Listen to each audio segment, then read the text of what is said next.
That end battle scene when they're all gearing up and they're going to fight and all that, even though some of it could be even a bit corny, you're there, man. You're like, fuck yeah, let's. I'm here. I want to ride one of these fucking banshee dragon things. Kill all those humans. So let's talk about Avatar, the re-release, or just Avatar in general, the movie, not like how much money it's making and all that stuff.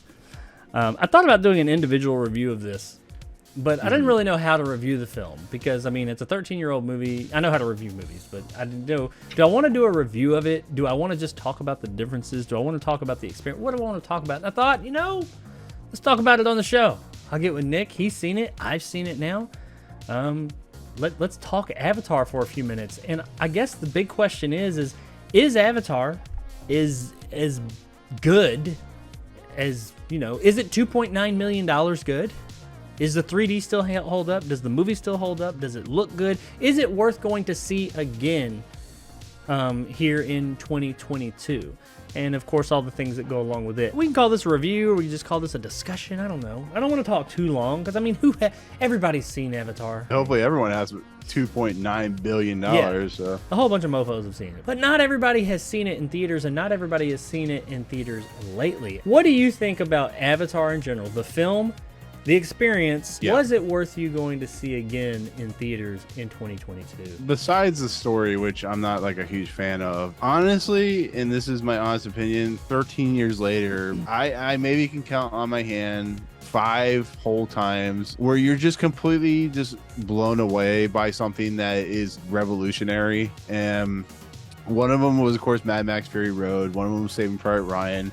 One may have been like Jurassic Park. Movies that are on a whole different level. There's nothing like it anywhere in the world. You go into this movie, you may not enjoy the story, but the spectacle that's being put on screen, the concept of this world, everything that plays out in this movie, it just isn't the same watching it at home. You go to the theater, and this is what it is like to have a theatrical experience at its most prevalent. This is like maybe Titanic, I guess you could put it as, but Avatar is as campy as it can get. There's nothing like it.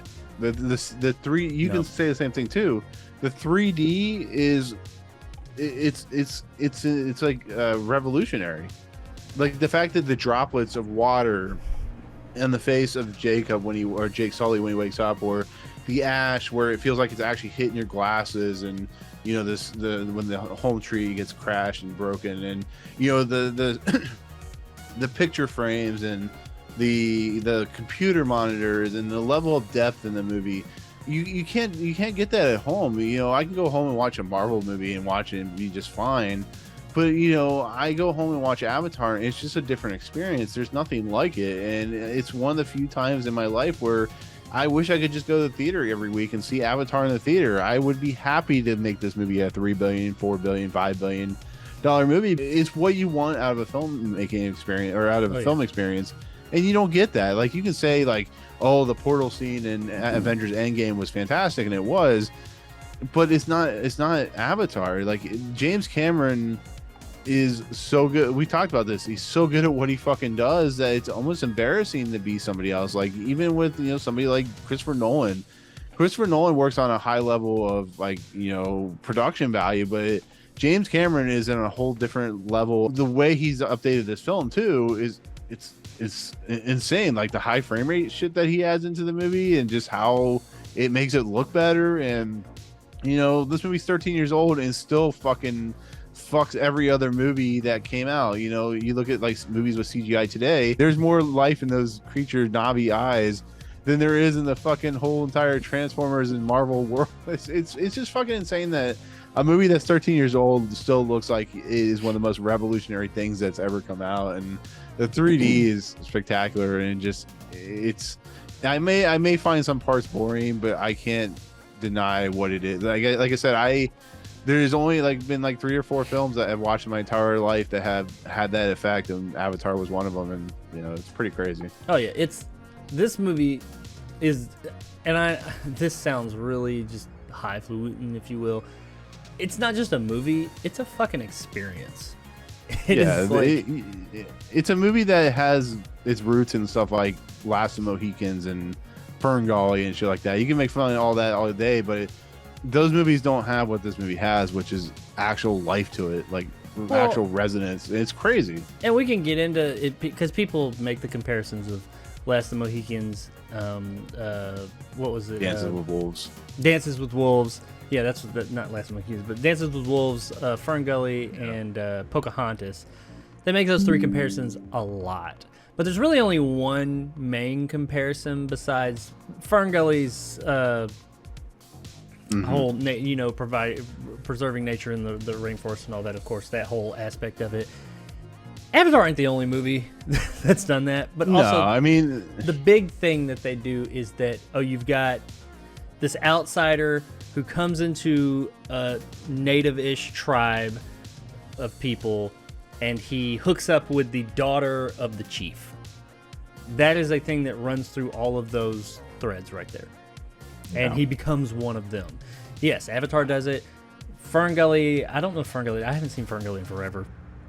But it's the same template. But I mean, yeah, it's the same type of template. But I mean, yeah. And all those movies do that. But lots of movies have a similar type of that in its story. But that's not all Avatar is. I mean, that's a big part of it, yes, but that's not all it is. And yeah, I admit, as much as I do like this movie, and the spectacle, that word you used a little while ago, I think is a great term for this. The spectacle of Avatar makes up for that shit. And it's not just the 3D here is still the best fucking 3D of any movie ever. I have always said that Avatar was not the first, but it was one of the first. It was the one that brought 3D up. It made everybody say, "Hey, I want to see movies in 3D." Yeah. It brought it into the popular, the conscious of everybody. And I've said nothing's topped that since. There's been some that have been close. There's been some good 3D movies. I've also said that usually 3D people are more concerned about things popping out at you at the screen. Avatar doesn't do that. There are things that float out of the screen, but they're not there to like come at you. They're there to create depth, to make you feel like that world is alive and it's there and you're there with them. I don't think that's what I was talking about. Well, no, I was going to say that's what I was talking about with the dust when the tree falls and you have all the dust from the tree and the fire and stuff like that. Yeah, it's in the theater. The dust is literally hitting. Yeah, it's literally hitting your glasses. Like, it's so weird and crazy, but that's what it should be meant for. And on this particular version, this remaster, and how he went in and tweaked some of the effects to, because they remastered it in 4K, and when you take something that wasn't 4K, put it in 4K. Typically, the effects are the first things, the digital effects are the first things that really start to show the cracks. Yeah. I feel like he went back, because if you like look at a movie that you saw 20 years ago and you thought it was fantastic looking then, you watch it now and you're like, it still looks good, but it's showing its age. This one didn't show its age. Like, I think he went in there and made it. He fixed enough, he updated it just enough. Nothing too crazy. There's nothing in there that I'm like, holy shit, this is totally different from the first time I saw the movie. What he did is he went and updated it just enough to where it just didn't show those cracks. It still seems like this is the movie I saw. This is the same experience I had back in 2009 when I first saw the movie. It looks just as amazing now as it did then. There are some high frame rate parts of the film as well, and those do look better.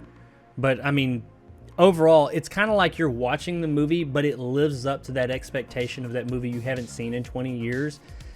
That you'll watch, and like I said, you'll say, oh, well, yeah, it's still good, but yeah, I'm seeing some of the cracks now. It's not quite as amazing as I thought it was when I first saw it. Yeah, this one was just as amazing this time as it was the first time I saw it in theaters. And that was the 3D, that was the whole spectacle on display here. And people do talk about the technical aspects of this movie a lot because it has a lot going for it. There's a lot here, but that's not all the movie is.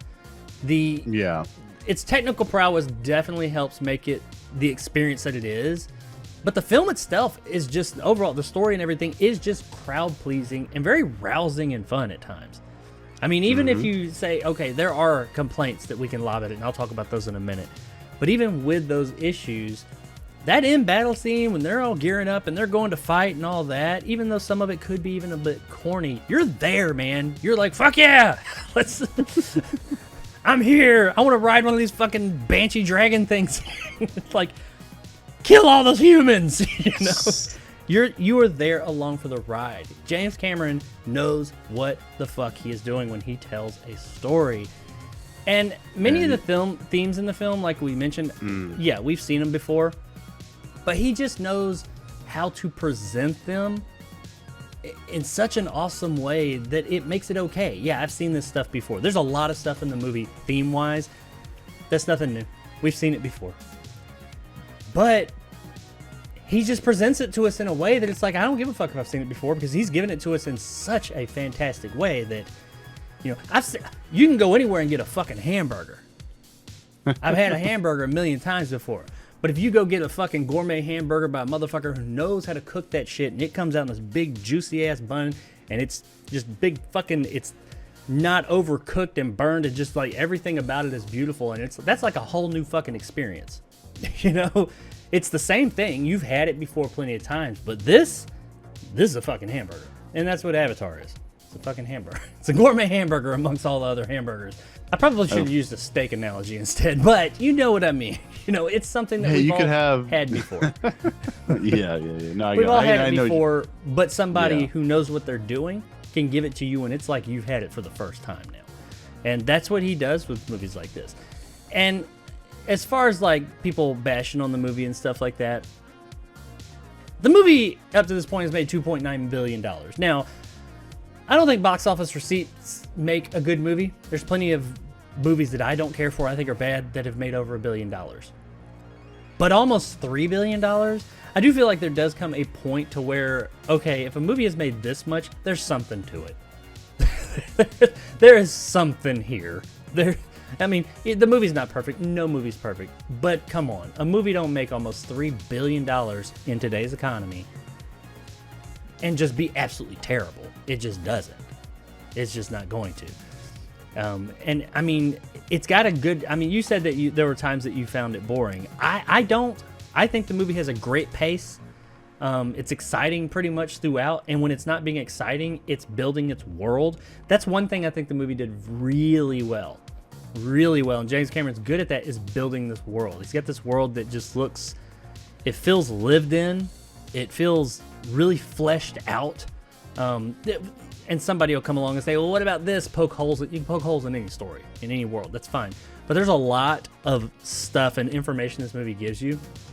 And he builds this world that just seems real. Even though half of it's CGI. I mean, it just seems like a real lived-in place. It seems like a place you could go to. And I enjoyed this movie just as much, if not more, this time around as the first time I went and saw it. I saw it in IMAX 3D. It still looks like that big jet in the beginning when it comes down, or spaceship jet thing when it comes down and it shows it flying through the air and it's going to land. That shit looks like it's really fucking there, man. Like that's like, obviously it's CG. It's not even a real world. But that looked real even now. And that shit was made in 2009. And I'm sure probably prettied that up some, but it just looked so fucking good. And now, I mean, I will say that dialogue. I'm going to say that dialogue is probably James Cameron's weakest spot. Unless he has really great actors. When he has like people like, look at Abyss. The Abyss is probably one of his best acted films because look at the cast. He had a hell of a cast. He had Ed Harris and what's her name? Master Antonio.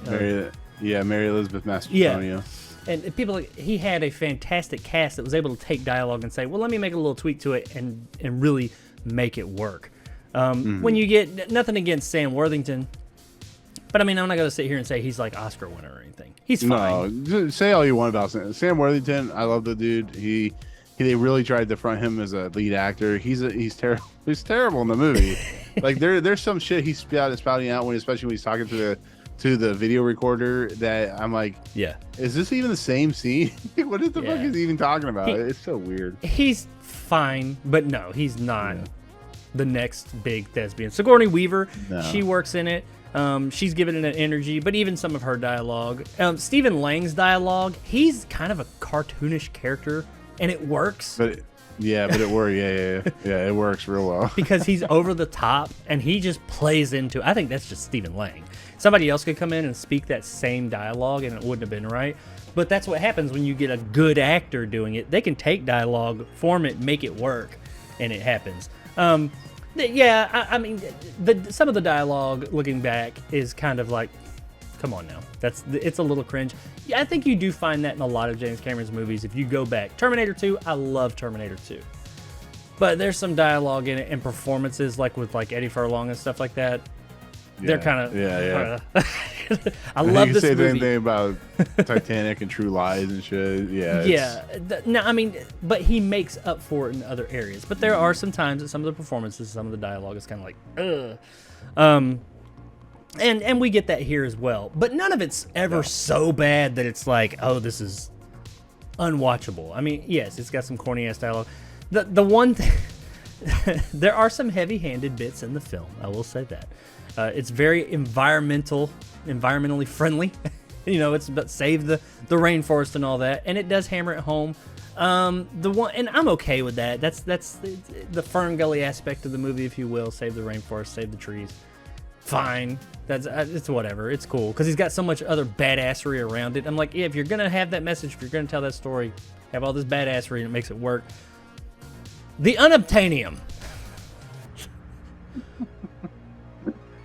I still gotta say, even from day one, when Giovanni Ribisi walks up and he says, "This is what we're here. This little gray rock, unobtainium." I was like, no, he did not just call it that. He literally wrote the thing that they're looking for, the most sought after mineral, the reason they're all here, and the thing they can't get is unobtainium.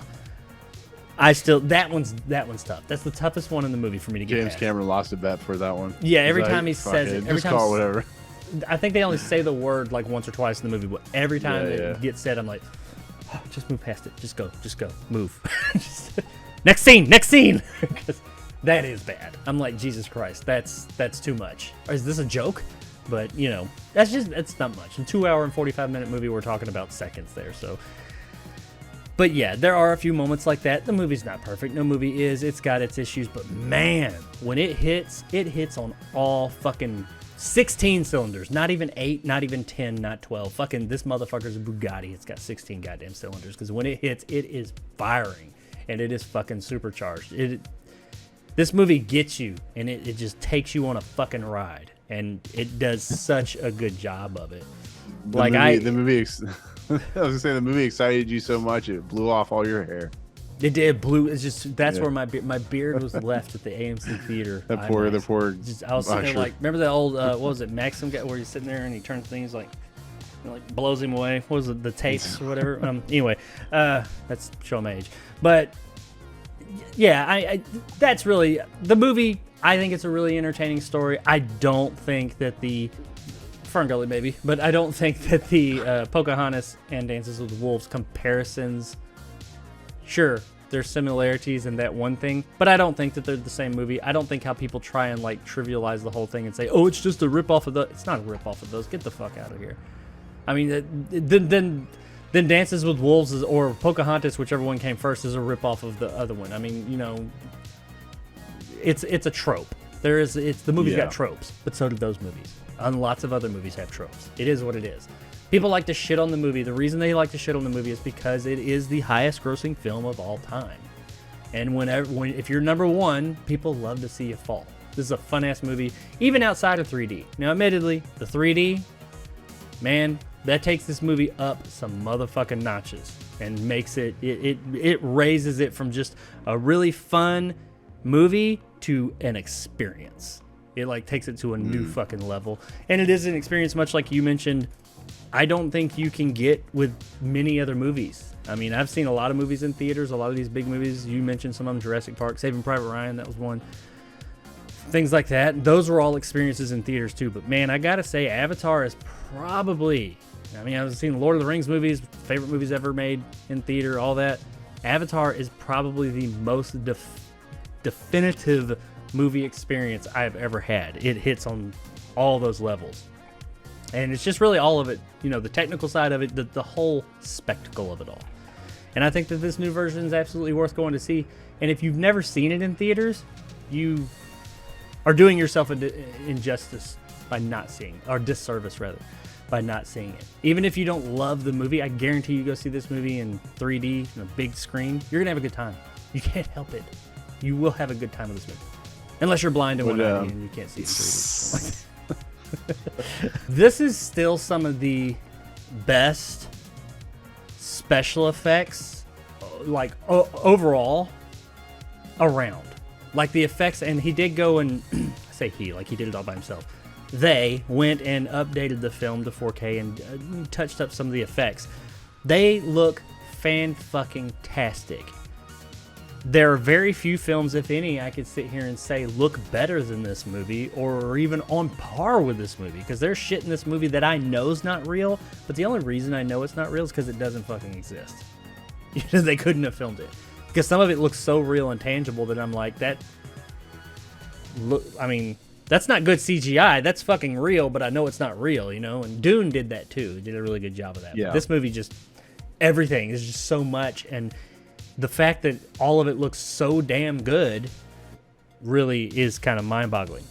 Now, the one thing that I think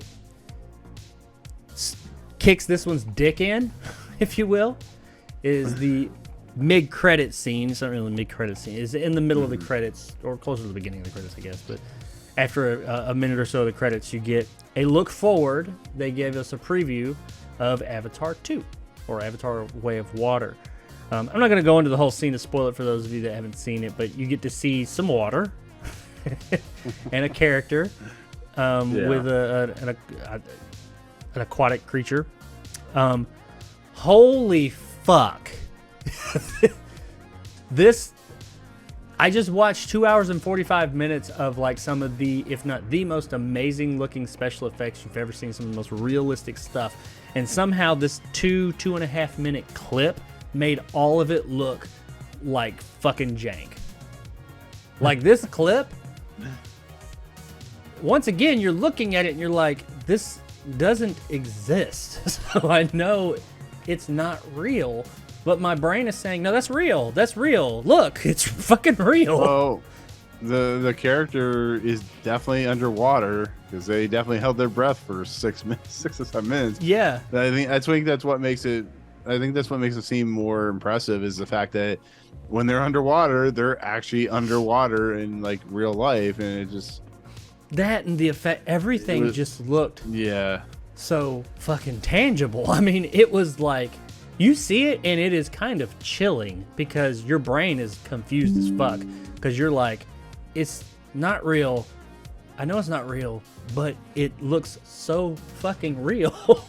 Like, you can't find... It's not like, oh, man, it looks real good. Ah, right there. I see. Okay, yeah. It's real good. It's almost... No, it's there. It's not almost there. It's fucking there.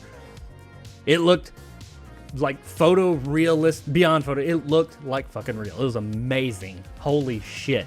If this... The whole movie looks like this. Once again, technically, if nothing else, the movie's story could suck, but from a technical side, this movie's gonna be fucking mind-boggling because that was just ridiculous. The interaction between things that maybe could have been real and things that were CGI was just seamless. It was just fucking seamless. You ain't never gonna see nothing like this in any Marvel fucking movie. This shit was holy shit. Artistry. This is craftsmanship at work here. Yeah, that's my thoughts. That's my 2 cents on the movie. I think the movie is fantastic. This is a fantastic movie. If I was going to give just the movie itself a rating, I would say, I mean, honestly, I think it is a fucking, in my rating scale, a unicorn.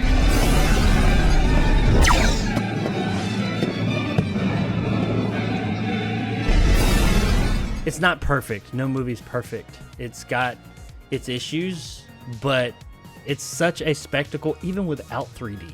It's just such a wondrous thing to behold. But you add the 3D and the big screen into it, oh my god, it's a fucking experience at that point.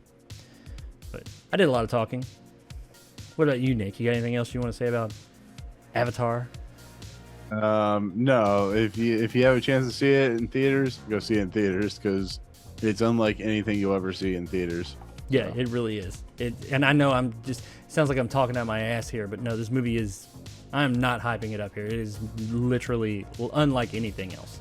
It is. There's a reason this movie made as much, or is still making as much money as it has, and it's not just because it's a bunch of like good marketing. It's a solid fucking movie, and holy shit, it's technically there's nothing else like it. So go see fucking Avatar. They only need $93 million more this week. But yeah, Avatar. Go see it. You got a few days left. Go right now. Go see it in theaters. It's absolutely worth it, and I'm pretty sure you'll probably get another chance at some point to see it in theaters.